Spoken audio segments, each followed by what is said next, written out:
So we're here with Peter Williams. Good to see you again, Peter. Hello, Jonathan, yes. And Peter is rather famous because he was on Robert Llewellyn's video when he first came to Orkney in 2015. And Robert interviewed Peter with his white leaf and his wind turbine and his solar panels. So Peter has upgraded to the 40 kilowatt. So this is just part of the quick, I'll say demo drive, a bit of a quick drive just to familiarise himself. Just watch in front, so there's your bird's eye view. Yeah, I see that.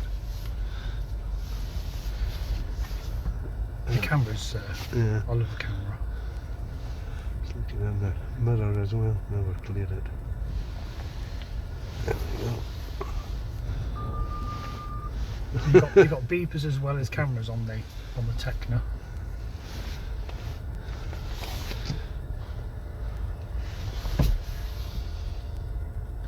So you did have a go in my 40 kilowatt, didn't you? Yes. A while ago. But it's great when you introduce a new EV to somebody who's already had an EV, because you haven't got to talk through all the usual things about regen braking, etc. No, it's And the wipers and the stalks are all the same. All the same, yeah. Position. Just lots more toys to play with. So this has been the Tecna. You've got the heated seats. So that's the front passenger, high and low. You've also got heated seats in the back, and that just heats the base of the seat in the back. And the heated steering wheel, Peter, when we come to I a can stop feel at the it end, already. always on. So the little switch is down there to the right, that's illuminated. Oh, yeah, I see it. You can see it. Yeah, so switch that and that's up. Yeah. Turn it off. And like your old Leaf, you've got one button to demist the window. Just that. So it puts aircon on and the heat. Yeah. The sat-nav's very similar, but to get back to... Just turn the fan down a bit. To get back to the screen that I prefer, if you press info and then zero emission and then energy usage, you get that screen. Right. Which tells you, like the old Leaf, Yeah. where the energy is coming. Other is all the background stuff, lights, fan, accessories, and climate control is the biggest draw. So as you can see there, it can tell you if you turn off the heater you'll gain 10 miles, so 118, and as per before, if you turn the heater off it jumps up to 128. Yeah. So everything else is very familiar. Even the controls is very similar to the Mark 1 Leaf. The gear stick arrangement, yeah. So that can also be controlled from the steering wheel. Yeah, yeah. So a series of menus, left and right. Oh, that's Now audio off. Now, when it says OK source, if you press OK, you can choose where you want the source from. So it's got DAB. Yeah, it's got DAB or auxiliary and AM and FM. And USB. That's a USB. That's for an MP3. Yes. Yeah. And then you've got the back button, so it's a little bit like a computer in a way. You can scroll across the top, so there's a compass. Why you'd need a compass, I don't know. Average miles per kilowatt hour. Information. Now when you get a series of dots there, you then scroll down and it gives you various options. Tire pressure monitoring system, averages, trip A, trip B. It also reads the traffic signs as well, which is nice. And it comes up and tells you 5 miles an hour? Oh, right, okay. And then scroll across, and there's lots of settings here. EV settings sets the charge timer, Okay. which of course is off. And the other good thing about this is you can set the charge timer for just at home. So it's really useful, because in the past, if you set a charge timer and people would go to another place, like a public charge or a friend's, and they plug it in, they forget to turn off the timer when they're away from home. Yeah. And of course the car won't charge. But the car recognises when it's at home and will only put the charge timer on if you're at that location. Right. It is quite useful. And then climate control.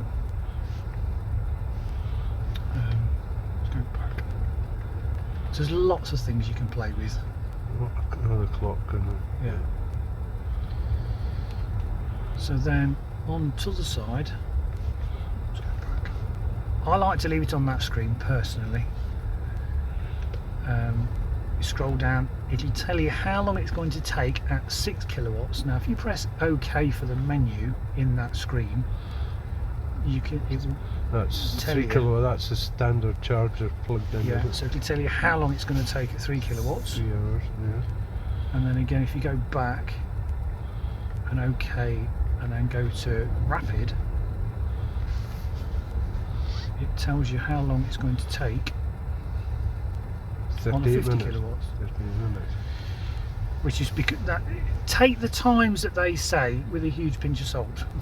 They're not that accurate, but I do like to leave it on. Have you got a 3 kilowatt at home? It's a Just 3. Yeah, the polars are. It's a 3 kilowatt. So if you leave it on that, that'll give you an estimated time Right. to charge. The next screen down is the battery temperature, Right. and the next one is the battery capacity. So it's instead of having bars up the side like your old Leaf, Yeah. it's just on that menu now. But it does actually tell you roughly how many. Yeah, it does tell you how many miles for night. That's 93% Yes. charged and That's 118 it. miles Yeah. with the heater on. Yeah. So if I turn it off, it tells you on the screen as Yeah, well, it tells you there. and then obviously the estimated will go up. Oh, right in the middle, 127. Yeah, see that. So they've gone back to a normal analog speedometer, Yeah, which see some that? people don't like. I mean, I like the digital readout. Yeah, yes, I quite like that. Yeah. That one. You can actually, if you want, have one of the menus is that Yeah, one. that Yes. one. All right. So it's a compass, and it'll have the digital Oh, speed and it's there got as well. digital speedometer there. Yeah. You could crash But- playing around with it. Yes. So the screen I do like, but everyone's different. I do like that one because when you accelerate, obviously So that's blocks like the through. dots. the dots that set. used to go up with that. Yeah, and then when the regen, instead of green dots, you have these blue blocks. Right. Now, because the battery's nearly full, there's not enough room to fully regen. No. But as the battery empties, all of those bars would appear. Right. All right. Okay, well we'll go down. So you're driving it in normal mode. So once you've got used to it, we'll put the E pedal on, which Yep. is the biggest difference between this and the old Leaf, apart from the size of the battery. And you'll find this is more powerful. The old Leaf had an 80 kilowatt battery motor, 80 kilowatt motor. The new Leaf has got 120 kilowatts, so it's a lot more powerful. Right. You've also got your eco button, which is there. Something coming. Ooh. A very wide tractor. Yeah, I think I'll go back.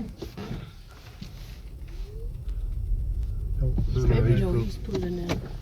Maybe it's going in. He's got some fence posts or something.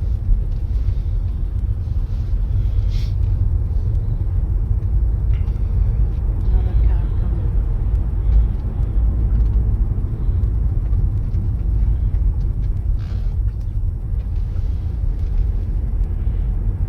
So that is equivalent to the double. yeah, the eco button is there. Oh, I feel. Yeah, Right. yeah. What you have got, that action you did before puts it into B, which is extra engine braking. So you've got more levels of regen braking in the new Leaf. Okay. So you've got normal drive, B mode, eco, and then the E pedal. So there's different levels of regen that you can ask for.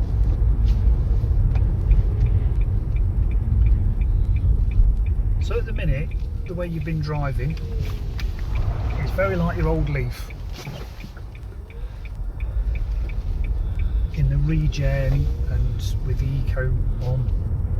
So if you take the eco off, you'll feel it's a lot more powerful. Yes.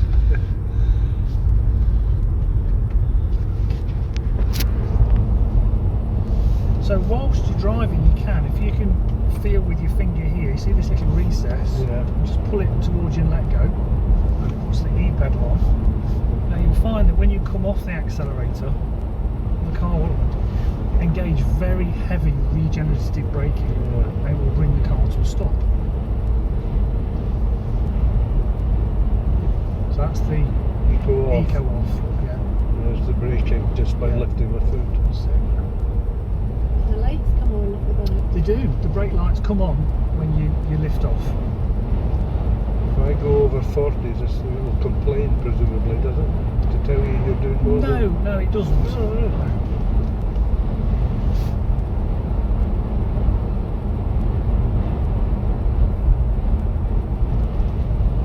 You say 20 minutes. Yes, there's a limit here. I'm not Speed limiter and cruise control. What's and then that's for the Bluetooth phone. Alright. Now, when you are down south, the little blue symbol on there, that's the ProPilot. Right. So basically, there's a camera just above the wing mirror, the rear view mirror, and also sensors around the front of the car. It will look for the white lines in the road and steer itself. Now, it doesn't work on Orkney because our roads are not wide enough. Okay. But when you get onto the A9 and the roads are that little bit wider, it picks up the white lines and will auto steer. Now it can steer itself if you don't hold the steering wheel for around 10 seconds.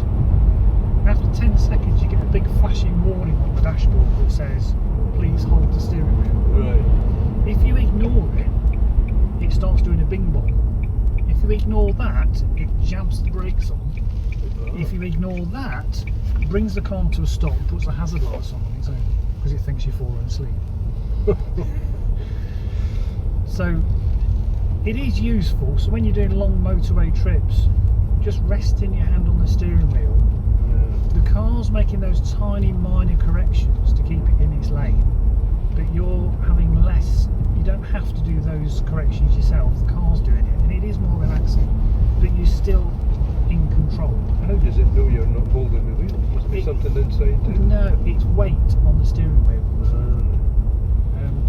Some people, rather naughtily, can't imagine who, can put an Evian water bottle in that spoke and this side, Alright. and the off-centre weight fools the car to thinking you're holding the steering wheel. I can't imagine who would do that on private land, So it works, does it? but it does work. Yes.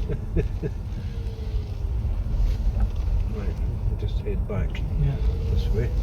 You'll slowly pass the car looking No, I'll go down and out the other way. up the road. Yeah. Do you like the colour, Karen? It's not white. I You're like the happy with colour. the I've colour? always liked silver colours. Yeah. With because the two previous ones, the Astra and the Peugeot that we had, were both silver. Yeah. I think it's the most popular colour because it's the most forgiving. Because Yeah. even when it's dirty, it doesn't look particularly dirty. Oh no, I can't go down that way, I've passed it. Anyway. I shall creep through here. So Peter's still got your wind turbine and your solar panels. Yes, yeah. And you're still using lots of free electricity. We're using lots of electricity, and yes, there's a, especially on a day like today, we're Yes. getting lots of electricity. Sun shining and the wind's blowing. Yes. So yes.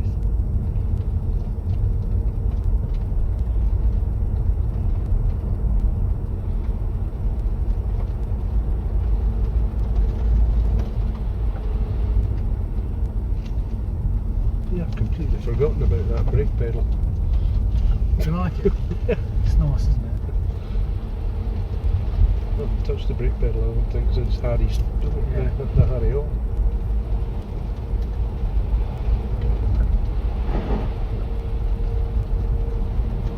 The only time I turn the e-pedal off, if I'm doing some reversing into a car parking spot, it Alright. tends to be a bit jerky. Yeah. Because the minute you take off, I think you it don't will have to do brake. that, you just press a button and it'll do it for you. Yeah. Won't So it? I find reversing in creep mode, controlling the speed with the brake, a bit easier than doing it with the e-pedal, Right. because it tends to grab a little bit.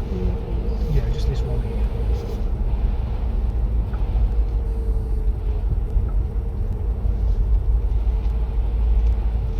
Remember what I did there? We've changed the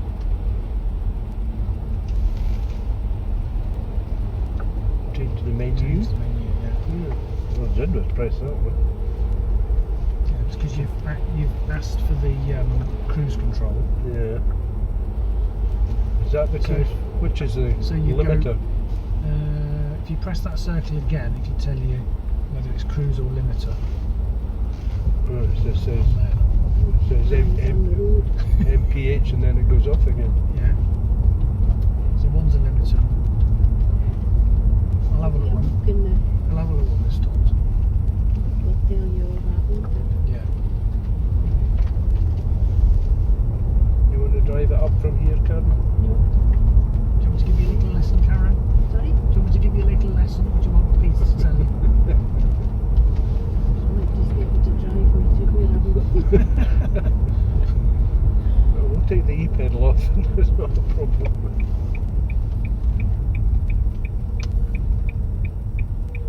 Yeah, It's nice, isn't it? mhm.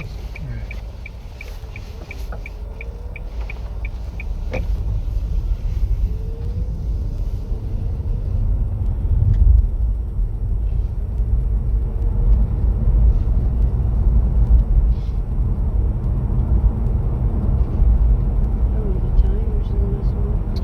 They're all fine, yeah. I looked round them this morning.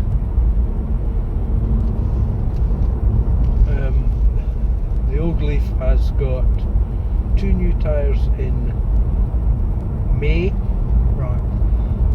2 front tyres in May, and a new rear tyre in August, I think it is. Did you find the locking wheel nut key? No, I'm afraid I not. took them off. They took them off and they didn't give me the locking wheel nuts back again, so I don't. It's just standard. I think on Orkney, to be honest, it's not. I can't remember ever hearing anyone losing their alloy wheels. It's just a faff. This has got the locking wheel nut key that is in here. I'm going to physically show you. There's the locking wheel nut key, Right. and it's code. It's a red one. That's in the glove box. Yeah, because when I went down to Essen's garage to get front tyres, George said, I'll need the adapter, and I went, yeah, it's in here, and all we found was the normal, the 4 Yeah. normal nuts. And Yeah. so I got in touch, well, of course I got in touch with you, and then I got in touch with Essen's garage, and they said, no. I said, well, you changed the last 2 tyres on it. No. So eventually the guy said, well, I know how to get them off. Yeah. And I said, well, don't put them back on. No. Well, thank you, Peter. It's been nice to No, thank find you. you another Leaf. Yeah. Put this back out the way we did.